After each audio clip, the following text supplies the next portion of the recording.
do que ver um verdadeiro chilique de um dos principais ministros de Lula, que ficou, olha, magoadinho. Magoadinho porque ele recebeu o visto da vergonha do presidente americano Donald Trump. Foi desenterrado das catacumbas do cemitério um ser que estava sumido há 6 anos. Ninguém via ele. Eu nunca vejo essa pessoa. Foi uma exumação de um corpo em putrefação. Vamos ser coerentes. Ou a anistia pode agora, ou nunca pôde. O STF precisa tomar essa decisão. Olá pessoal, sejam bem-vindos. O meu nome é Bruno. Se você gosta e apoia o nosso conteúdo, então deixa o seu like e inscreva-se no canal.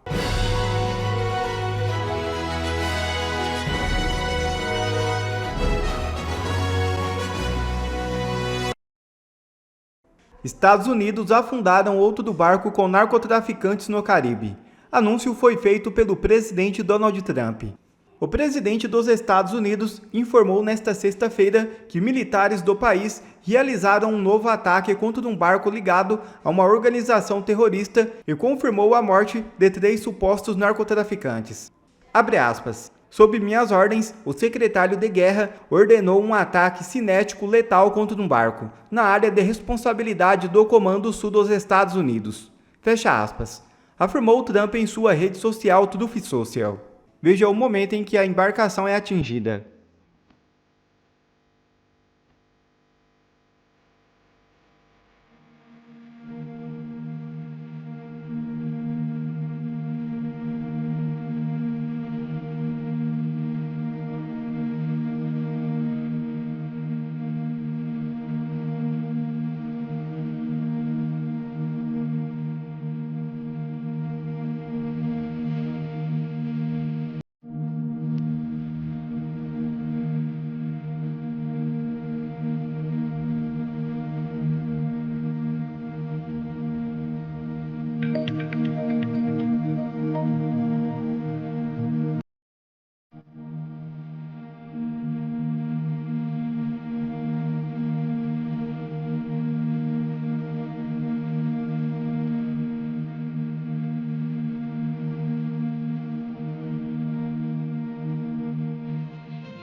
Ministros de Lula presos em Nova York é a completa desmoralização do PT. É isso mesmo. Os ministros do governo Lula conseguiram vistos apenas para a Assembleia Geral da ONU em Nova York, com circulação restrita. Alexandre Padilha, ministro da Saúde, não gostou nada disso e desistiu de participar do evento. Fernando Haddad, com medo, também vai ficar no Brasil. Enquanto isso, Janja visita a loja japonesa em Nova York antes da chegada de Lula. Ao final desta viagem, a primeira-dama terá acumulado 145 dias fora do Brasil desde 2023. Antes da chegada de Lula da Silva a Nova York para a Assembleia Geral da ONU, a primeira-dama Rosângela Lula da Silva esteve na cidade e foi flagrada em uma loja de marca japonesa. Humilhado, o ministro de Lula desiste de viajar para Nova York e quer um jeito melhor do que começar o seu sábado, do que ver um verdadeiro chilique de um dos principais ministros de Lula, que ficou, olha, magoadinho. Magoadinho porque ele recebeu o visto da vergonha do presidente americano Donald Trump. A gente vai agora celebrar. A gente vai curtir um dos poucos momentos de celebração que nós tivemos na semana depois da anistia estar sendo enterrada. E vamos celebrar que tem havido justiça em relação às ações do ministro Alexandre Padilha. Uma justa punição, ainda que indireta, pelo mal que ele causou. Como justiça é algo raro por aqui no Brasil, vamos então celebrar. Pois é, gente, ontem eu publiquei aqui no canal uma análise mostrando para vocês como o ministro da Saúde de Lula, Alexandre Padilha, e o ministro da Justiça de Lula, Ricardo Lewandowski, que estão com seus vistos americanos cassados, cancelados, proibidos de entrar nos Estados Unidos, eles receberam vistos especiais para ir agora para a Assembleia Geral da ONU. Esses vistos são vistos que vêm com asterisco, com uma nota de rodapé. São vistos que permitem apenas participar da Assembleia Geral da ONU em Nova York, o maior evento da comunidade internacional. Estados Unidos tem um acordo com a ONU, não pode negar esse tipo de visto, mas restringiram a circulação dessas pessoas a áreas muito específicas. Foi um visto da vergonha. Esse visto da vergonha que eles receberam, ele é destinado para autoridades e regimes sancionados pelos Estados Unidos por graves violações de direitos humanos, como Cuba, Venezuela, Rússia, Irã, Coreia do Norte. E o Padilha foi sancionado por ser um dos criadores daquele programa Mais Médicos, que mandou bilhões de reais em dinheiro público brasileiro e de dinheiro descontado dos próprios médicos cubanos que foram vítimas dessa exploração, tudo enviado para financiar a sanguinária ditadura cubana. Pois bem, e não é que o Padilha correu para a Globo News para dar aquele chilique, fazer birra, bater o pé, chorar lá ao vivo, só para dizer que agora ele não vai mais viajar? Ou seja, ele não vai cumprir as missões oficiais por conta da restrição da circulação dele apenas à área do evento, à área do hotel. Bora assistir aqui a esse momento impagável juntos. Prática impede a participação ativa do ministro da Saúde do Brasil em atividades para as quais nós somos convidados para fazer parcerias, inclusive para trazer investimentos, medicamentos. Mas então o senhor não vai, então, pelo que você está explicando? É inaceitável as condições, porque eu sou o ministro da Saúde do Brasil. Quando vou para um evento como esse, tem que ter plena possibilidade de participar do conjunto das atividades das quais nós somos convidados. Atividades importantes para o Brasil. Nós teremos visitas a hospitais lá nos Estados Unidos, que são parceiros do Brasil, a instituições de pesquisa. Eu tenho recebido indústrias que a matriz é nos Estados Unidos. Semana mesmo eu recebi uma, que teríamos novas reuniões lá, que ficam fora ali do espaço da ONU, e que são reuniões que vão trazer investimentos aqui para o nosso país. Então o que você está dizendo é que as restrições inviabilizam a ida do senhor. É isso, para explicar para a nossa cidade. As restrições inviabilizam a presença do ministro da Saúde do Brasil para as atividades que ele precisa fazer parte. Inclusive, impedem que eu vá para Washington, que é a Assembleia Geral da OPAS. O Brasil é o segundo maior país da OPAS, é o maior sistema nacional público da OPAS, da Organização Pan-Americana de Saúde, é a Assembleia Geral da OPAS. A OPAS é dirigida por um brasileiro hoje, o Dr. Jarbas, e impedem que eu vá nessa Assembleia da OPAS, impedem que eu possa, lá na Assembleia da OPAS, estão preparando um anúncio lá de reforço do Brasil, para o fundo estratégico da OPAS, fundo rotatório, para comprar vacinas mais baratas para o Brasil. Quando o Brasil entra num fundo como esse, baixa o preço para todas as Américas. Os Estados Unidos acabou de anunciar a retirada de recursos da OPAS, já retirou recursos do OMS, faz uma briga permanente contra esses dois organismos. Na prática, o que está sendo colocado para o ministro da Saúde do Brasil é impedir a participação na Assembleia Geral da OPAS. Ó, eu tenho duas soluções para você, Padilha. A primeira solução é você ir lá e participar dos eventos principais, são os eventos oficiais. A segunda solução que eu tenho é trocar o ministro da Saúde. Você tirar alguém que está sendo sancionado por violações a direitos humanos e você colocar alguém que não é sancionado por violações de direitos humanos. É simples assim. E a gente nem precisa ficar respondendo aqui ao que o Padilha falou, porque Eduardo Bolsonaro, olha aqui, ó, Eduardo Bolsonaro, ele chegou com uma voadora aqui nos comentários desse post da Globo News, que tinha esse vídeo, respondendo já pra gente. Olha o que ele falou. Inaceitável é um ministro fazer acordo para explorar mão de obra escrava cubana e ainda pagando com o suado imposto dos brasileiros que foi sustentar um regime sanguinário. Gente, parece que o Padilha desistiu de ir para Nova York quando ele viu que, olha, não ia dar para fazer lá as suas comprinhas junto com a Janja, né? Na Quinta Avenida. Afinal de contas, ir para Nova York e não fazer compras é como ir para Roma e não ver o Papa, não é verdade? Afinal de contas, lá tudo é mais barato. Por quê? Por causa dos impostos caríssimos que Lula cobra dos brasileiros e coloca nas mercadorias, nos serviços, por conta de gastar sem limite. Gasta sem limite, aí tem que ter imposto caro. E aí todo mundo vai para Nova York e aproveita para fazer as comprinhas, como a Janja aí, né? Ninguém é de ferro, então a Janja foi antes, já tá aproveitando lá, gastando lá, passeando. Claro que deve estar hospedada com dinheiro privado, né? Quem acredita aí que a Janja já tá hospedada com dinheiro privado aí, comenta aí, deve estar pagando do bolso dela. Ou se não, deixa o seu like de indignação, porque certamente ela tá lá hospedada com o nosso dinheiro para passear em Nova York.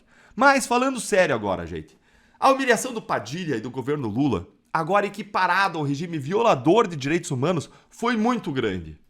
E por isso o Padilha ele colocou o rabinho nas pernas, no meio das pernas, e ele resolveu não viajar. Confere aqui comigo essa matéria aqui que saiu na revista Veja. Padilha é alvo de restrições mais severas do que as de cubanos e de russos em viagem aos Estados Unidos. O ministro, no entanto, sofrerá restrições piores do que as enfrentadas por representantes de países como Cuba, Rússia e Síria. Ele poderá circular apenas por uma área de até 5 quarteirões de onde estiver hospedado. Além disso, só poderá realizar trajetos entre o hotel, a sede da ONU e as instalações diplomáticas do Brasil associadas à entidade. Em contrapartidas, os enviados por Caracas, Venezuela, Moscou, Rússia, Damasco, Síria, podem transitar por um raio de 40 quilômetros no Columbus Circle, uma rotatória ao redor aí de Manhattan. Puro suco de humilhação. Agora chora na cama, que é lugar quente, Padilha. E a próxima vez, se for reclamar, por favor, manda um áudio, tá? Agora eu quero ouvir a sua opinião que tá aqui. Me conta aí nos comentários se não dá um gostinho de justiça, ainda que indireta, ainda que limitada, em relação a pessoas que praticam abusos, que fizeram um programa que não só desconsidera aqui os brasileiros, a responsabilidade dos médicos brasileiros, mas um programa que explorava os médicos cubanos e financiava a ditadura sanguinária cubana. Eu esperei chegar sábado para falar sobre isso, porque sinceramente eu não tô entendendo nada. E olha que eu sou uma pessoa que acho que às vezes entendo, faço uma leitura boa do cenário político, mas dessa vez eu tô perdidinho. Eu vou fazer um palpite aqui, mas eu gostaria muito que você dissesse nos comentários se você acha que eu estou certo ou não. Então vamos lá. Esta semana foi desenterrado das catacumbas do cemitério um ser que estava sumido há 6 anos. Ninguém via ele. Eu nunca vejo essa pessoa. Foi uma exumação de um corpo em putrefação que quando eu vi que isso estava acontecendo, me veio na memória esta pessoa. Você lembra do Mun-Ra? Eu era muito fã do Thundercats. Mun-Ra é aquele ser eterno que fica lá na catacumba, no caixão, e de repente, quando a situação está muito ruim, ele surge do nada para ajudar o povo do mal, os malvados do desenho, né? Bom, esse é o Mun-Ra. Eu descobri essa semana que na política nós também temos o Mun-Ra, que é esse aqui. Ele mesmo. Eu sei que ele parece mais com um pinguim, mas esse aqui é o nosso Mun-Ra. Do nada, nós estamos vendo este cidadão simplesmente tomando a liderança do principal projeto de lei dos últimos 3 anos, que é a anistia. Do nada. Gente, eu sou deputado há quase 3 anos, eu nunca vi essa pessoa no plenário, nos corredores, eu nunca vi ele no Congresso. Eu sinceramente me assustei, porque na hora que eu vi ele articulando, eu perguntei pro povo, ele é deputado? Esse cara, eu nunca vi ele é deputado. Primeiro que eu fiquei chocado dele ter sido eleito. Ele era um senador, mas se queimou tanto que teve que concorrer a deputado federal, porque ele sabia que não ia vencer. Bom, mas vamos continuando, né? Ele parece muito pinguim, eu sei disso. Agora, Rafael, de repente, ele tá dando todas as entrevistas como se ele fosse o principal articulador da anistia. É o tempo inteiro, aqui tá na Globo. Estamos dando passos, a meu ver, objetivos na direção correta. O deputado Paulinho, designado pelo presidente Hugo Mota como relator da matéria, começou por convidar para conversar 2 ex-presidentes da Câmara. Tá, se ele convidou 2 ex-presidentes da Câmara, por que ele não convidou o Lira? O Lira é o presidente mais próximo no tempo, né, na questão de tempo. Ele estava antes do Hugo Mota. Por que ele foi convidar Aécio Neves, que foi presidente há sei lá quantos anos atrás? Por que não convidou o Rodrigo Maia, então? Os últimos presidentes foram Rodrigo Maia, Lira, nem lembro quando o Aécio Neves foi presidente da Câmara. E Michel Temer, então? Michel Temer tem o quê? Tem 20 anos que ele foi presidente da Câmara? Sim, tá aqui na Globo, tá na CNN. Ele tá dizendo, né? Mas eu não acho, vamos lá. Então, não vamos mexer nas penas, vamos deixar que um projeto de anistia ampla vá ao plenário, com riscos de passar. O confronto com o Supremo já está aí claro e definido. Ah, não quer ter confronto com o Supremo. Tá bom, entendi. Não quer ter confronto com o Supremo. Mas vamos lá, vamos continuar. Vamos lembrar quem é Aécio Neves. Acusado de receber propina, Aécio é afastado do Senado e sofre pedido de prisão. Ele só não foi preso porque ele tem amigos fortes no STF como Gilmar Mendes. Você lembra das ligações dele com o Gilmar Mendes, não é?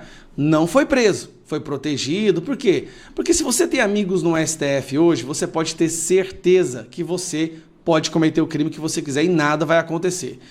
Mas vamos continuar. É isso que eu não estou entendendo. Por que resgataram 2018, o cara sendo vaiado, ele indo votar na cidade dele sendo vaiado? Não me falha que vai ser melhor. Quem diria? O cara conseguiu a façanha de perder para Dilma. E aí, de repente, ele tá tuitando isso aí, olha só. Tenho dito desde sempre que o Brasil é muito maior do que Lula e Bolsonaro. Nós temos hoje uma agenda que parou o país. Temos temas absolutamente relevantes para serem discutidos no Congresso Nacional. Eu nunca vi ele no Congresso Nacional, mas tudo bem, ele está falando que ia discutir os temas importantes. Está aí a proposta do imposto de renda, a questão da segurança pública. Que questão? Você podia ser mais específico. Vou dar um exemplo para você. Ele é titular na comissão de Relações Exteriores, que eu sou titular. Eu nunca vi ele dentro da comissão. Nunca. Eu tô te falando de resgatar o cara da catacumba. E aí, vamos lá. Aí ele tuita isso aqui também. Eu sou oposição ao PT desde antes do bolsonarismo existir. É o teatro das tesouras, tá? Eu não acredito nas propostas de governo do PT, na lealdade à democracia do PT. Eu combato os governos do PT, assim como combati o governo do ex-presidente Dilma Rousseff. A minha oposição ao PT é legítima e nada tem a ver com o bolsonarismo. Peraí, a maioria dos votos dele foi com o PT ao longo desses últimos 2 anos e 9 meses. E nós temos um placar do Congresso que prova isso. A maioria dos votos dele foi com o PT. Teve nada a ver com de oposição. Bom, e aí, por último, vem isso aqui, ó. Aécio Neves ainda sonha com o Palácio do Planalto. Pera aí só um minutinho. Aí vem o meu palpite, tá? Estaria o Aécio Neves achando, realmente subestimando a inteligência do povo brasileiro e achando que ser resgatado da catacumba pelo Paulinho da Força e Michel Temer vai colocar ele como candidato à presidência? É sério. Estão tentando resgatar o Teatro das Tesouras. A maior conquista do despertar político da população brasileira nesse século foi termos acordado para o Teatro das Tesouras. Aquela suposta polarização amigável entre PSDB e PT. Eles realmente acreditam que o povo, depois de ter se despertado dessa escuridão e visto, vai voltar a acreditar nisso? É sério. Não, tudo bem, vamos supor que a intenção fosse essa. Não tinha um candidato melhor para representar essa tentativa de falsa polarização do que o Aécio Neves? É subestimar demais a população brasileira, gente. É de ficar aí para trás. Tiraram um cara, um defunto político, literalmente um defunto político em estágio avançado de decomposição, para colocar ele para liderar o PL mais importante dos últimos 10 anos, que é o da anistia. E ele sai dando entrevista falando que não pode confrontar o STF. Cara, eu não entendo mais nada. Tá? Eu, sinceramente, não entendo o que está acontecendo. Se você entende, deixe aí nos comentários. Se você acha que é realmente a tentativa de resgatar o Teatro das Tesouras, coloca nos comentários. Olha, eu tenho uma ideia aqui que é o seguinte. Tá todo mundo falando que não dá para fazer anistia, que não dá para fazer anistia, que não dá porque a anistia é inconstitucional. É isso mesmo? 9 ministros disseram que a anistia é inconstitucional. Tá. Então, se a gente entender que a anistia é inconstitucional, legal. A gente tem que entender, portanto, que todas as anistias também são, certo? Então, se todas as anistias são inconstitucionais, inclusive a de 79, que anistiou crimes mais graves que esse. Veja o raciocínio que eu vou fazer. Você percebe o raciocínio? Olha só, se a anistia é inconstitucional, essa anistia é inconstitucional, e os crimes que agora estão sendo não anistiados porque é inconstitucional, a anistia anterior, a anistia de 79, também é inconstitucional. E se é inconstitucional, os crimes de lá de trás, que são imprescritíveis, portanto, ou seja, aqueles que não prescrevem, ou seja, aqueles que não a sua punibilidade, a condenação sobre eles não pode ser simplesmente apagada. Então aquela também é inconstitucional. Então o STF precisa ser coerente. Se essa é, aquela também é. Então ela não foi recepcionada pela Constituição de 88. A anistia de 79 foi contra a Constituição de 88. Ao ir contra a Constituição de 88, a anistia de 79 deveria ser declarada, ou poderá ser declarada, inconstitucional. E ao ser declarada inconstitucional, as pessoas que foram lá anistiadas por crimes que não prescrevem, que ainda, portanto, poderiam ser punidos, deveriam ser punidas agora, deveriam ser julgadas agora. Por que não fazem isso? Por que não fazem isso? Será que é porque parte das pessoas que estão hoje no governo foram lá anistiadas e poderão ser desfavorecidas? E mais, se ela for entendida como inconstitucional, a gente precisa revogar tudo que foi feito de comissão da verdade, indenização para isso, aquilo. Pessoas que foram anistiadas e, inclusive, receberam indenizações e recebem mensalmente indenizações do Estado justamente pelo reconhecimento dos erros do Estado lá atrás. Se tudo é inconstitucional, a gente não pode indenizar uma pessoa por algo um crime que ainda existe. As pessoas deveriam, então, ser julgadas por eles?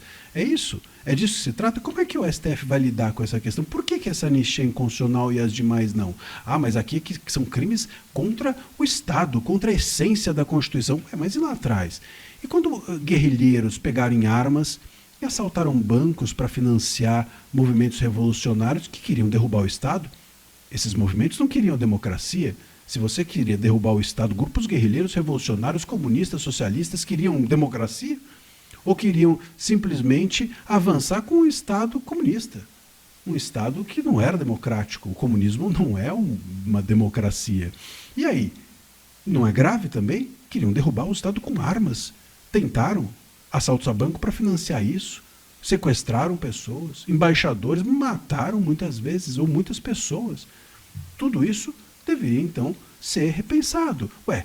Vamos, então, tornar todas as anistias inconstitucionais. O Brasil já teve, durante sua história, 48 anistias. Vamos para trás e também entender todas as demais anteriores como inconstitucionais? O STF topa?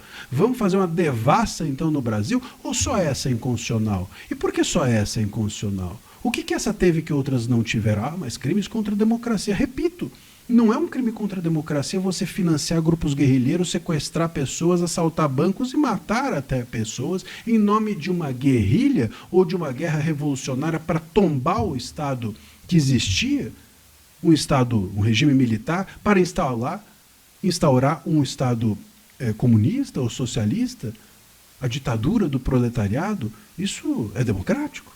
O STF topa fazer isso? Então vamos fazer. Vamos ser coerentes. Ou a anistia pode agora, ou nunca pôde. O STF precisa tomar essa decisão. E se não tomar, olha, é uma coisa que o Congresso pode fazer. Movimentar-se para questionar, então, as anistias anteriores. Todas. Porque, repito, há crimes anistiados imprescritíveis. Há crimes anistiados que, então, ainda podem ser punidos. Há crimes que ainda podem ser discutidos. E se for inconstitucional a anistia e for anulada, aquelas pessoas devem ser julgadas. Mas há militares também que cometeram crimes. Mas há muitos e muitos guerrilheiros, na época, que também cometeram. E que, curiosamente, hoje estão aí, até mesmo dentríssimo do Estado que está no poder. Quem sabe não é uma ideia. Ou nenhuma anistia, ou todas, meus caros. Não dá para a gente ter só a anistia que vocês querem. Um abraço.